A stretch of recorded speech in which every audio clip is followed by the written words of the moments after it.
Hey guys, picking up at chapter 14, I believe, of PSB 11. This chapter is called The Mummy Jar.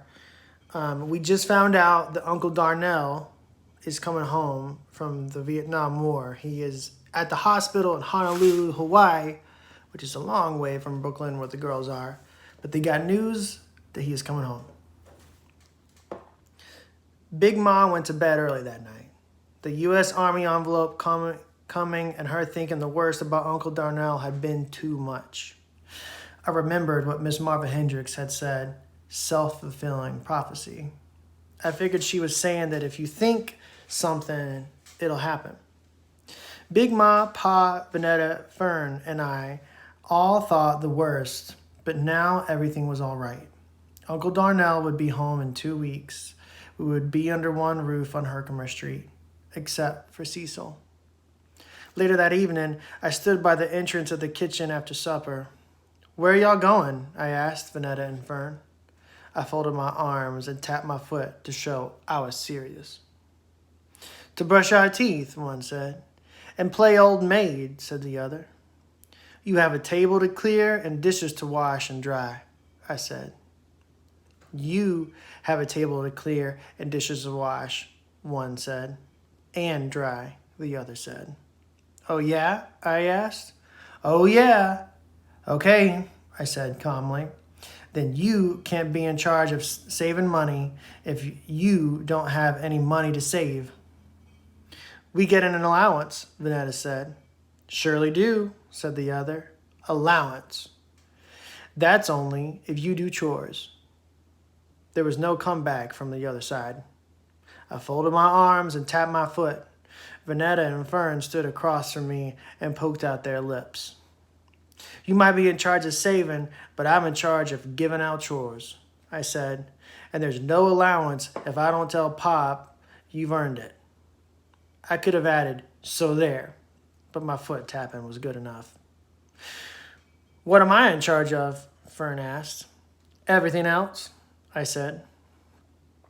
I brought the serving platters and the Kool-Aid pitcher into the kitchen. Vanetta brought in the plates and made another trip for the glasses. Fern brought in the forks, spoons, and butter knife. I washed, Fern put the dishes in the rack, and Vanetta dried. For everything we did, I put a check mark on a sheet I kept on my letter writing pad. When allowance day came, I found $1 in quarters on my dresser next to my talcum powder. I kept 2 quarters for gum and a good and plenty. Instead of putting the rest on my savings passbook, I gave Vanetta the other 2 quarters to put away for the concert. Not to be outdone, Vanetta had made her own chart. The Jackson 5 at Madison Square Garden was printed on the top, all the words spelt neatly and correctly. She had taken a ruler to make 3 columns and wrote our names at the top of each. She wrote 50 cents under my name, 5 cents under Fern's, and 10 cents under her own. "I'm in charge of saving," Vanetta announced, as if that was news. "So when you get allowance money and birthday money, you have to put it in the Madison Square Garden savings jar." She set an empty dill pickle jar on the table next to her savings chart. It made a nice sharp knock against the table. She drew and colored a picture of 5 guys with afros and glued that over the dill pickle label. The lid, with its slot cut into the top, was taped with many rounds of masking tape, so the glass taped to the glass. It looked like a mummy jar instead of a savings jar. "How'd you make that slot?" I asked, and ran my finger along its 2-inch opening.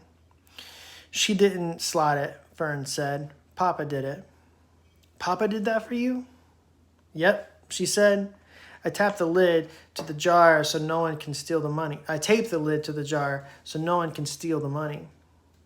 "Hope you washed out that jar real good with hot water and soap. Hope you washed away the dill pickle smell." "Smelly dill pickles," Fern said. She found that to be funny. "I'm the saver, Delphine." "Stop trying to be in charge," Vanetta snapped. "I figured it out, and we're doing it my way." She laid a sheet of paper next to her mummy jar. "You can't just drop the money into the Jackson 5 at Madison Square Garden savings jar." "Surely can't," You have to deposit it like at the bank, she said. The Jackson 5 concert is in December. That's 4 months from now. So when Papa gives us our allowances, you write how much money you're putting in by your name next to the week numbered 1.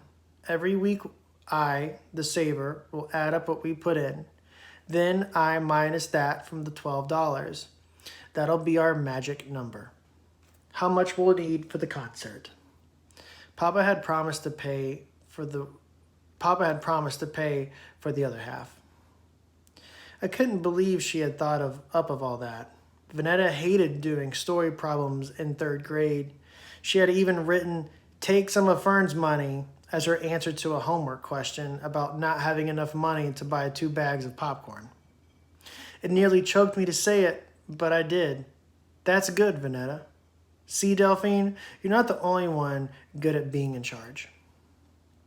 I was only glad Miss Hendricks wasn't around to smile and say, "You see, Delphine, you were the oppressor. You tried to keep your sisters down."